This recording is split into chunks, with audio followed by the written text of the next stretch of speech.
또 공교롭게도 그때부터는 내리는 그런 모습을 꽤 많이 봐왔습니다. 그렇기 때문에 누군가가 위험하다 또는 조만간 내린다 또는 무엇 때문에 내린다 라고만 생각하시는 건 조금 위험할 수 있다는 얘기죠. 뭐 위험이라기보다는 수익률이 늘어나는데 별로 도움이 안 될 거라는 생각을 합니다.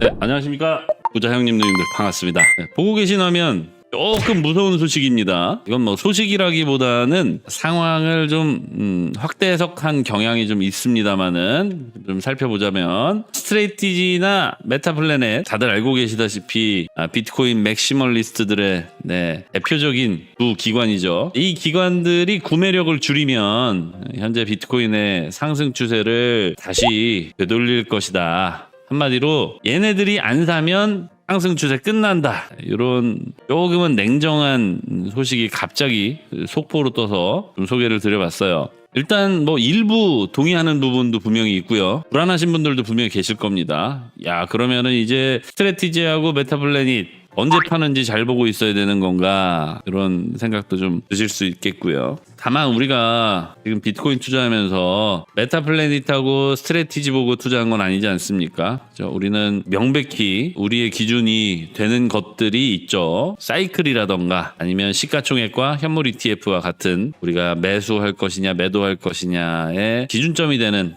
우리만의 또 기준이 있지 않습니까? 하지만 뭐 일부 동의하는 이유는요, 시세라고 하는 건 결국에는 심리잖아요. 누군가가 이것도 싸다라고 하면은 더 오를 거고요, 요 정도도 비싸다라고 생각하면 내릴 겁니다. 근데 비트코인은 신기하게도 여러분 혹시 비트코인 처음 100만 원 찍은 그때를 기억하시는 분들도 뭐 계실 수 있을 것 같고, 그런데 저는 그때를 떠올리면 제 생각에는 비트코인 100만 원도 충분히 많이 올랐다 였습니다. 그러니까 제 생각에는 야, 비트코인이 100만 원까지나 올랐다고? 라고 생각하던 그 때가 있었어요. 참으로 바보 같지만 지금 생각하면 그때 당시에 제 자신에게 돌아갈 수 있는 기회가 주어진다면 일단 혼주를 내줄 겁니다. 그때 뭐 그럴 수밖에 없었던 것은, 저는 비트코인을 30만 원 전후 뭐 20만 원 안팎 요 시절부터 알고 있었고요. 제 기준으로, 그때의 제 기준으로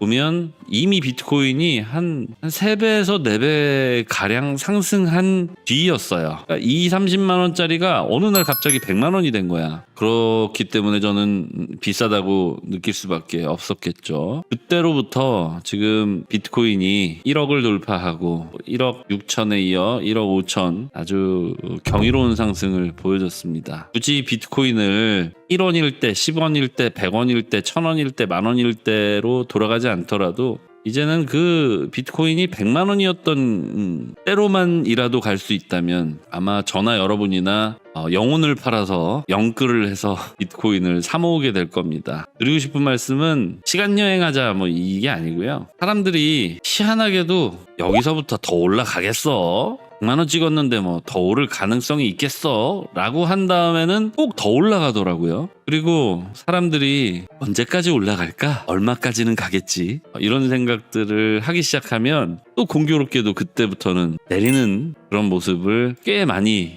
봐왔습니다. 그렇기 때문에 누군가가 위험하다 또는 조만간 내린다 또는 무엇 때문에 내린다 라고만 생각하시는 건 조금 위험할 수 있다는 얘기죠. 뭐 위험이라기보다는 수익률이 늘어나는데 별로 도움이 안 될 거라는 생각을 합니다.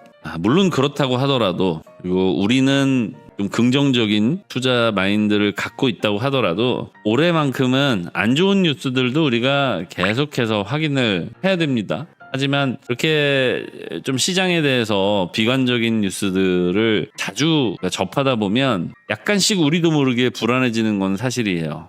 우리 뭐 아직 아니지만 그래도 뭐 참고 정도로 인식하고 있던 것들이 갑작스레 보통 이제 새벽 한 2시에서 3시 사이 화장실을 잠깐 가려다가 급작스럽게 결정하게 되는 경우가 많죠. 야, 너무 많이 올랐네, 팔까 해서 팔거나, 야, 이렇게까지 떨어졌어, 살까 해서 사거나. 제가 드리고 싶은 말씀은 우리가 앞으로 특히나 제가 여러분께 시장의 냉정한 분석을 하고 있는 목소리들을 많이 들려드릴 겁니다. 네, 여러분들이 그런 뉴스들을 보시고 공포심을 갖고 두려워하시기보다는 앞으로 이 뉴스의 빈도가 조금 더 올라가면 그때는 뉴스를 통한 어떤 우리 현재 시장의 상황을 파악해 볼 수 있겠다. 그리고 뉴스를 거꾸로 뒤집어 보는 이런 시각이 조금 더 점점 필요해지는 시기가 아닌가 생각됩니다. 최근에 이제 반감기에 대한 질문을 어떤 분이 남겨주셨었는데 점점 반감기의 영향력이 줄어들고 있다 결론을 냈습니다. 가장 근본적인 이유는 비트코인에 남아있는 미채굴 물량이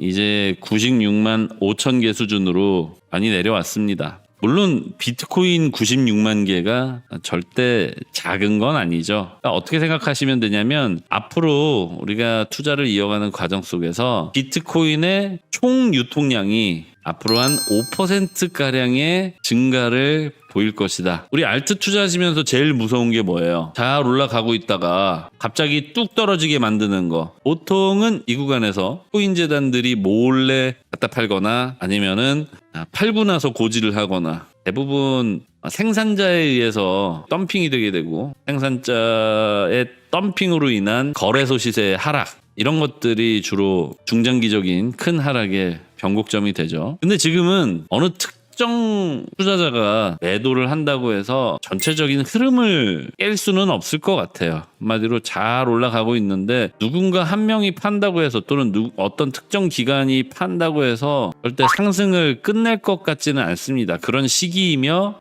그런 시총이고 또 그러한 유통량이에요. 앞으로는 공급 쇼크가 더 가속화될 겁니다. 공급 쇼크가 가속화된다는 건 반감기를 통해서 채굴량이 정확하게는 같은 하드웨어로 채굴할 수 있는 비트코인의 절대적인 개수가 줄어들기 때문인데요. 두 번째 이유로는 알고 계시다시피 남아있는 비트코인의 미채굴 물량이 96만 5천여 개밖에 되지 않는다는 겁니다. 우리 대한민국의 광역시들이 좀 있죠. 인천, 부산, 대전, 대구, 광주, 울산 이런 광역시들이 있습니다. 최근에는 경기도 내의 시 중에서도 100만 인구를 넘긴 지역이 꽤 있죠. 의정부라던가 수원이라던가 등등 다양합니다. 한마디로 앞으로 남아있는 비트코인의 미채굴 물량은 우리 대한민국이죠. 대한민국의 1개 광역시 인구가 하나씩도 가질 수 없는 만큼의 물량이에요.